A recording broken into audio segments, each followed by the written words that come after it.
Hello, everybody, and welcome to Heartlight Vedic Astrology. In today's talk, I was going to cover the concept of Sandhi or Gandanta, and this is from a Vedic astrology or Jyotish perspective, so ancient Indian astrology that's more than 5,000 years old. So essentially, Sandhi and Gandanta is all about living life on the edge, and we'll talk about those different edges coming up. So let's see. Okay, so let's get into it right away. What is Sandhi? What is Gandanta? Well, Sandhi literally means junction or joining in Sanskrit. So essentially, it's a zone of transition. Okay, and when you have a zone of transition, it brings instability. So specifically, Sandhi for a sign or a bhava house. I was taught is the first or last degree, approximately the first or last degree of a sign or house. Okay, and sometimes they can be different things. Okay, depending on what kind of system you're using. Now, Gandanta, Gand means cheek, knot, bubble, joint in Sanskrit, and Anda means end or termination. So it's like the end of the cheek or end of the knot, end of the line, that sort of thing. Now, specifically, Gandanta is Sandhi at the junction of water and fire signs. Okay. So a Gandanta is a type of Sandhi. Okay. When we're talking about Sandhi or Gandanta for nakshatras, and nakshatras are lunar mansions, I have a video on that if you want to learn more about nakshatras, but basically it's the first and last 3 degrees and 20 minutes at the junction point of 3 particular places in the zodiac. So the Cancer Leo junction, so it's a water to fire sign. The Scorpio Sagittarius junction, which is again a water to fire sign, and Pisces to Aries, which is the last water to fire sign. Okay. So when we're talking about nakshatras, the last 3 degrees and 20 minutes of Cancer and the first 3 degrees and 20 minutes of Leo are considered Gandanta. Okay. So again, all Gandanta points are Sandhi, but only a few Sandhi points are Gandanta. Okay.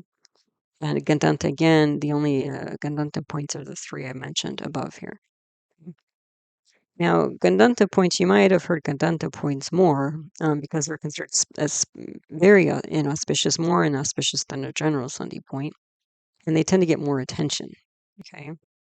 And the reason why they're more inauspicious is because they're essentially a double Sandhi point. Okay. So they're a Sandhi point or a transition point for the house or bhava or sign and the nakshatra or lunar mansion.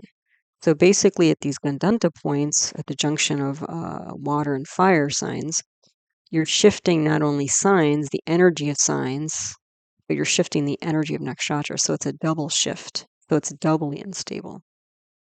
Okay.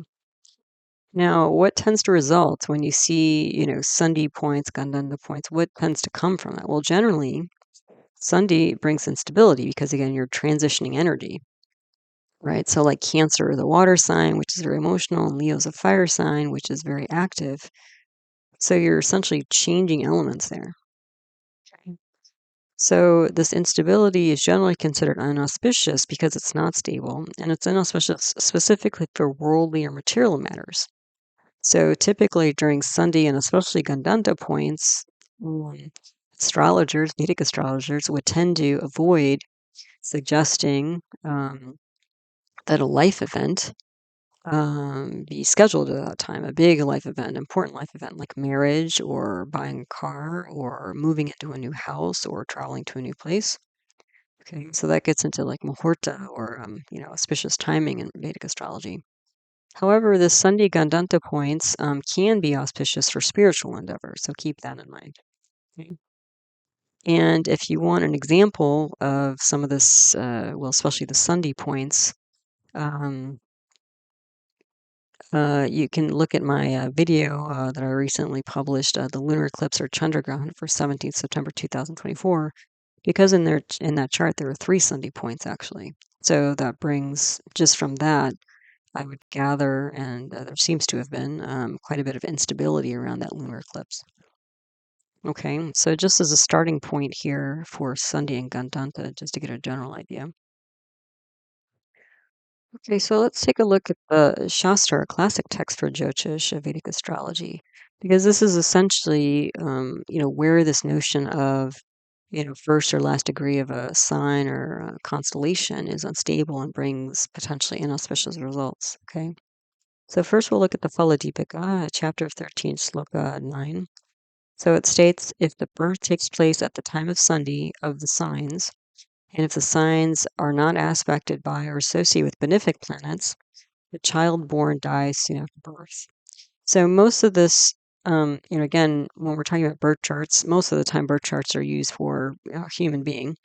However, any kind of activity or project that you start at a time can be considered like the birth of that project or activity. So this applies to those things as well, not just people. Okay. Now, if the birth occurs in Gandanta, so again, this is the more kind of severe form of Sandhi because it's a double Sandhi. The death takes place either of the parents, like mom or dad, or the native themselves. So you can see this like potentially inauspicious, negative result is going to expand, and affect influence here. If, however, the native survives, okay, so this is a, exception here. If, however, the native survives, he becomes splendorous like a king. So, keep that in mind. I mean, I hear a lot of people when they say Sandhi or Gandanta, they automatically jump to, oh, this is, really super bad.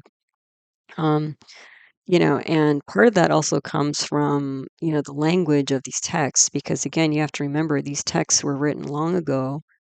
When you would sit at the feet of your guru or Jyotish teacher or around a fire or whatever. And the only way they had to teach you was through word of mouth. So, they spoke and you listened, and to help you remember these things, they would speak, in ways to impress them upon your mind. So they would use exaggerated, strong language, I would say. Exaggerated may not be always the case because sometimes there would be quite negative results. But, if they talk in a monotone, you're not going to listen to them or remember too well. So part of it, I think, was like a memory device. Okay. So there are exemptions to this. So, and that's also important because if you're reading birth charts and you see a Gandanta, somebody born into a Gandanta period, don't automatically assume that, everything's going to fall apart and tell the parents and this and that. I mean, that's going to create a lot of sadness and chaos and who knows what all the other kind of results. I mean, the other thing, again, most of this is written about, birth charts for people. But in these texts as well, they state that the first 8 years of life, you cannot determine if a child will live or die. You can't determine longevity. So, just be careful about taking this too far. Okay. So the person who's born in Sandhi, associated with or aspected by malefic planets, will not see sunrise. So again, if you have a bunch of malefic planets, uh, in addition to the Sandhi, with the Sandhi, things are going to more likely move in a negative direction. Okay, then it also states the same result may be expected if the moon at birth attains this fateful degree. So I think what they're differentiating here is that, there's like the Lagna, right? The rising sign can be in Sandhi or Gandanta, and the moon can also be in Sandhi Gandanta. They're both important. Okay. And then if the moon is in Sandhi or Gandanta, and if it goes to a Kendra, which is the 4 houses in the middle of a, at least North Indian style chart, or the 8th house, then that also create potentially a negative result. And the 8th house, is important because the 8th house represents things like long-term problems and chronic disease and can be death as well. Okay. So from Phala Deepika, chapter 15, sloka 13 and 14, it states, even if a planet is posited in his sign of exaltation or a friendly sign, or being or enjoying the 6 kinds of strength, meaning Shadbala, he proves an infliction if he is situated in bhava Sandhi, so the junction of 2 houses. Okay. So what this means is even if a planet seems really strong, like again, exaltation, swa, friendly sun, 6 signs of Shadbala, if the planet is Sandhi or in Gandanta, it can still be affected. So that means the Sandhi Gandanta, business concept is, quite influential in determining, results and outcomes for somebody. Okay. So this must be taken into account while predicting the effects of dasha, so planetary period, and antar dasha, so more, the sub periods, subplanetary periods of planets.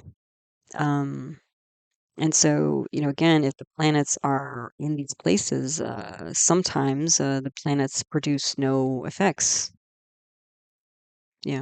positive effects. Okay.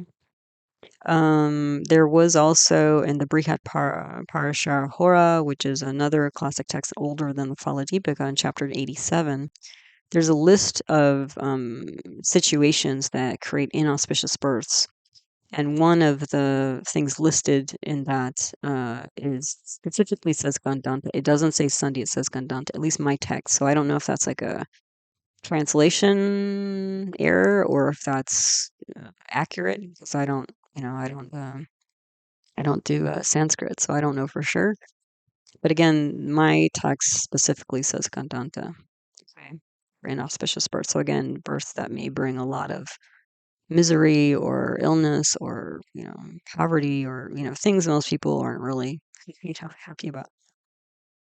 Okay, so what do we get from all this? So Sandhi and Gandanta has a strong effect both on Phala. So Phala means fruit, so results or outcomes. So again, like they stated here in the chapter 15 of the Phala Deepika, like even if a planet looks really strong, being in Sandhi or Gandanta can bring a lot of that down, change that. Okay, so it won't produce as much as you might think, just, if you look at that stuff, yeah. It will also have a strong effect on kala or timing. So again, if you have a super strong planet, Graha, but it's Sandhi or Gandanta, then actually the timing, like when you run that planet in Dasha period, planetary period, you might be thinking, oh, this is going to bring a lot of great stuff, but then the Dasha happens, and then it's like, whoa, this is like the opposite. Like I'm getting sick, and people around me are, having problems, and my family, and my job, and money, and all this. Yeah. So again, remember this Sandhi Gandanta concept is not insignificant. Okay. And as I mentioned, we're not just talking about the birth of people here when we look at birth charts. As you know, if you watch my channel, I look at a lot of charts for moments in time and world places besides famous people. So all of it counts.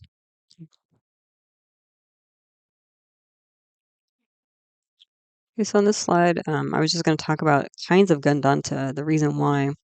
This comes from the Brihat Parashara Hora, so again, the older shastra, chapter 94, shloka 1. So here they list 3 different kinds of Gandanta. Okay, so it's not just, mostly I've been talking so far about houses, like the junction of houses and constellations. And again, depending on if you use an equal house system or unequal house system, sometimes they're considered the same, sometimes they're different. Okay. But in the, again, BPH, Brihat Parashara Hora, they mentioned 3 different kinds of Gandanta. Okay. So there's the Lagna Gandanta, there's a nakshatra Gandanta, and then there's the tithi Gandanta. So let's go through each of those. So the Lagna Gandanta the Lagna is the rising sign. Okay. And this, the Lagna, I always start with analyzing the Lagna because that sets the tone for the whole chart. So it's really important. Okay. Now, when the Lagna, falls in one of these Sandhi or Gandanta points, and Sandhi would be the first or last half of a gati of a sign. Okay.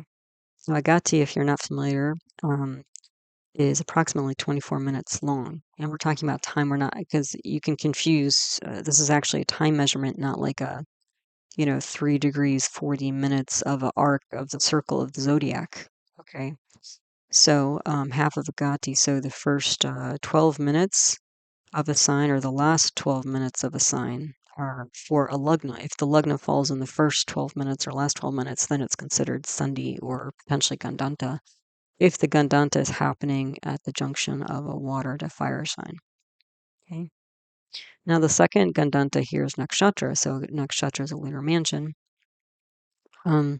Again, if you're not familiar with that, I have a video on that. You can check it out. And if the nakshatra falls in the last two gatis in the first nakshatra. So again, we're looking at transition points from one nakshatra to the next.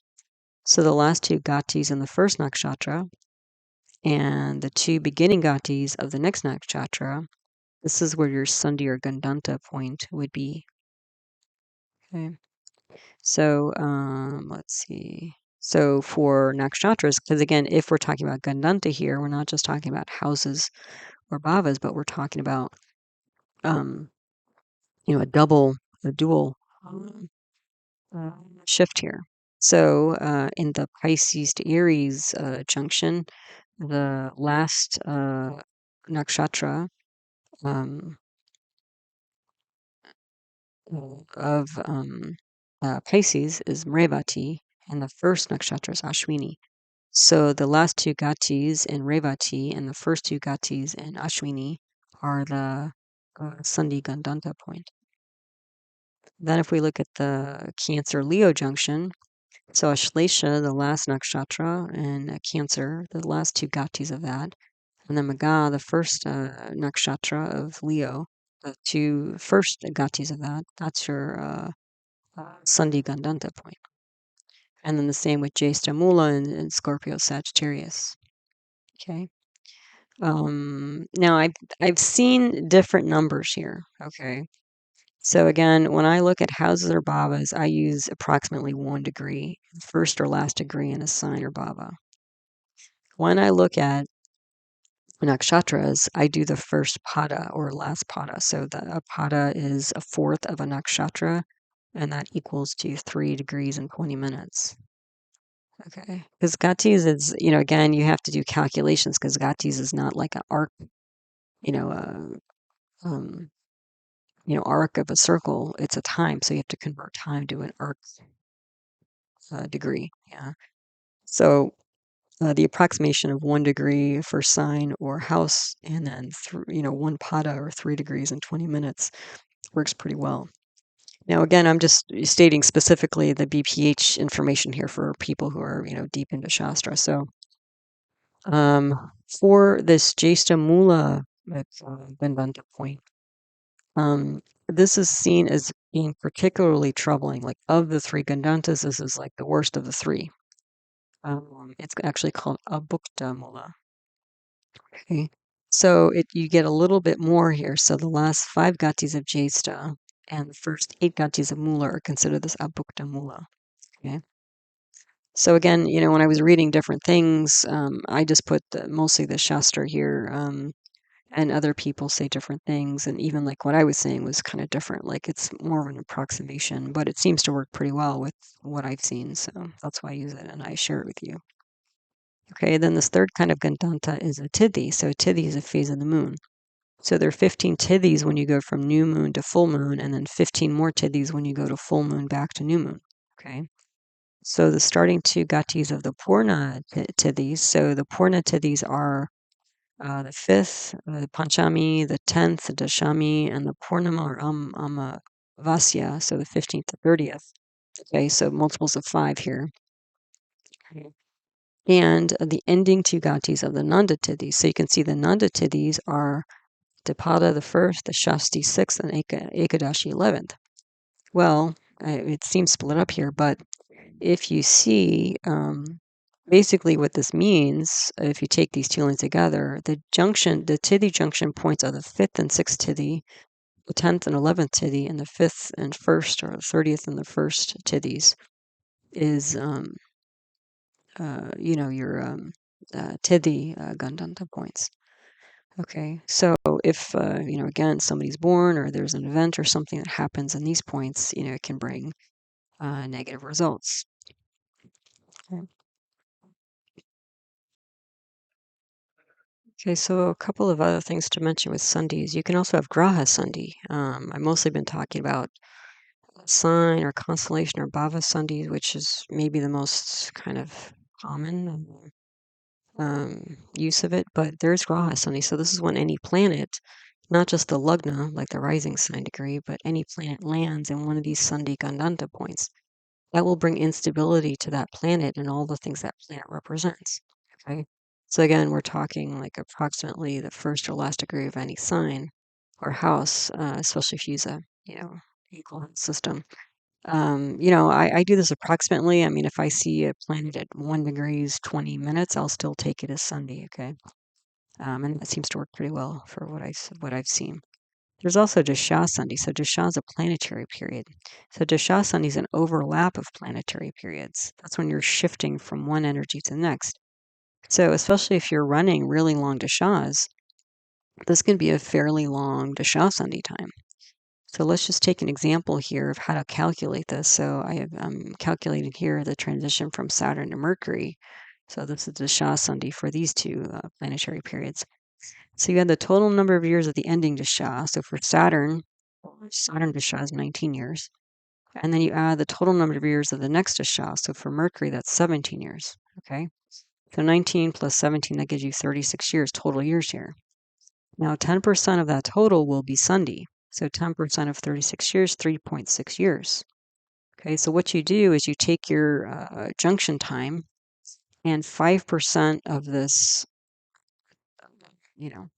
uh, Sandhi time will be before the junction and 5% will be after. So this 10% straddles the junction. Okay. So 10% total is going to be your total Sandhi time of 3.6 years. But again, you're straddling the junction time. And usually the junction time is not a hard start or stop in a lot of ways. Sometimes if the karmic fruit is going to fall and there's a lot of, energy behind it, it will fall fast. So sometimes it will seem like it's like a specific moment in time when everything changes, but there is actually a longer build up to this.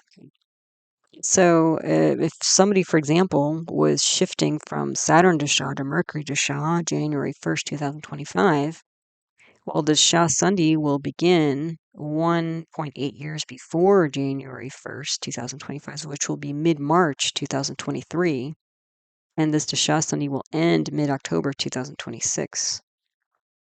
Okay, so this whole, 3.6-year period is the energy shift within the 36 years that Saturn and Mercury Shahs last. Okay, so that's how you can figure that out. Oh, and just one final thing before I forget. So again, if we're looking at this example of the Saturn and Mercury Dasha Sandhi time, 3.6 years. I mean, it's a long time. So that's more for like personal information. I mean, 3.6 years, you may not, you may not be able to or want to avoid, scheduling important things like, getting married or moving into a new house or something like that. So it's just to kind of know, but especially around that, the transition point, the exact transition point, that may not be a great idea. Okay, but just so you keep that in mind, though it's, realistic.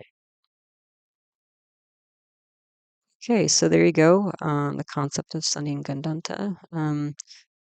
All of my teaching videos on the subject of Vedic astrology are my concepts playlist. They can all be found there. If you like to learn astrology by looking at famous birth charts, I have a birth chart archive list 2024 video where I list all the famous birth charts I've analyzed on the channel. So this is famous birth charts of people, places, and moments in time. And then the videos you can find them in because you can't always tell from the video titles if I have famous birth charts in there or not. And for individual birth chart readings, um, I do those live on Zoom and as recorded video. If that's of interest, you can email heartlight@yahoo.com for more info when you feel called to that, if you feel called to that. And then I have another YouTube channel, Natural Medicine, called Nature Source Care, where I talk about other Vedic arts such as Ayurveda, traditional Indian medicine, and yoga, as well as other forms of natural medicine like homeopathy and naturopathic medicine. So if that's interesting to you, that's out there too.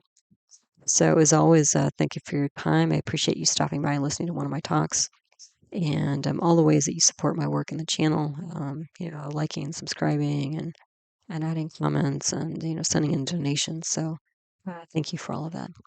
So as always, I hope you found this talk helpful, useful, and interesting to you as you learn to navigate the energy cycles of your own life. All right, so until the next one, you take care. Namaste.